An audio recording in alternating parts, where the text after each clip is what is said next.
একটা সহায়তা প্রদান করা হবে। বৃহস্পতিবার রাজধানীর গেন্ডারিয়ায় ৪০ নম্বর ওয়ার্ড বিএনপির এক অনুষ্ঠানে যোগ দেন ঢাকা ৬ আসনে দলটির মনোনীত প্রার্থী ইশরাক হোসেন। এতে বিএনপি ক্ষমতা এলে শিক্ষা ও স্বাস্থ্য ব্যবস্থায় আমূল পরিবর্তন ও ব্যাপক কর্মসংস্থান তৈরির পরিকল্পনা বাস্তবায়নের কথা জানান তিনি। ধ্বংসস্তূপ থেকে শিক্ষা ব্যবস্থা পুনর্গঠনের কথা জানিয়ে শিক্ষা ব্যবস্থাকে কর্মসংস্থানমুখী করে তোলার ওপর গুরুত্ব দেন ইশরাক হোসেন। একটা জাতির মেরুদণ্ড কিন্তু তার শিক্ষা ব্যবস্থা।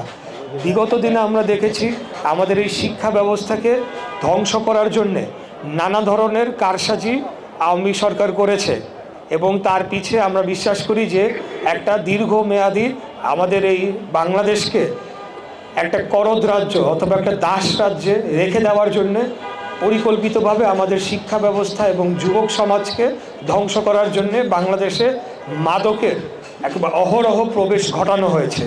তো আমরা সেই বিষয়গুলো নিরসন করতে চাই। আপনার দীর্ঘমেয়াদে বাংলাদেশ একটা শক্তিশালী এবং একটা আদর্শ রাষ্ট্র হিসেবে গড়ে তোলার জন্য শিক্ষা ব্যবস্থাকে নতুন করে ঢেলে সাজানো হবে।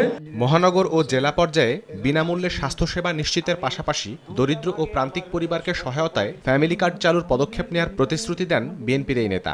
এই ফ্যামিলি কার্ডটি হচ্ছে একটা কার্ড দেওয়া হবে প্রত্যেকটি যারা প্রান্তিক অর্থাৎ যাদের প্রয়োজন সেই সমস্ত পরিবারের যে নারী গৃহিণীরা রয়েছেন তাদের নামে দেওয়া হবে এবং প্রত্যেক মাসে 2 থেকে 2,500 টাকা সমমূল্যের চাল, ডাল, তেল, লবণ এই ধরনের একটা সহায়তা প্রদান করা হবে এবং এই সহায়তাটা শুধুমাত্র নারী যে সদস্য রয়েছেন বা গৃহিণী রয়েছেন তাদের নামেই দেওয়া হবে যাতে করে এটার সঠিক ব্যবস্থাপনাটা হয়।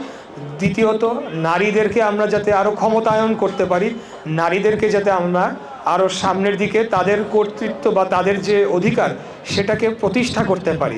আইন শৃঙ্খলা পরিস্থিতি উন্নয়নে মাদক, চাঁদাবাজি ও সন্ত্রাসের বিরুদ্ধে অবস্থানের কথা জানিয়ে ইশরাক হোসেন বলেন, এক্ষেত্রে জিরো টলারেন্স নীতি বাস্তবায়ন করা হবে। জোর দেন ঢাকার গ্যাস সংকট, যানজট এবং নদী ও খাল পুনরুদ্ধারেও। প্রত্যেকটি মহানগর ও জেলা শহরে পর্যায়ক্রমে প্রাথমিক চিকিৎসা ব্যবস্থা সেটা এবং সম্পূর্ণ বিনামূল্যে প্রাথমিক চিকিৎসা ব্যবস্থা সেটাকে আমরা নিশ্চিত করতে চাই। অনুষ্ঠানে বিএনপির 31 দফা কর্মসূচির কথা তুলে ধরেন ইশরাক হোসেন। এছাড়া বেগম জিয়ার জন্য দোয়া কামনা করেন তিনি। শাহরিয়ার সৌমিক, সময় সংবাদ, ঢাকা।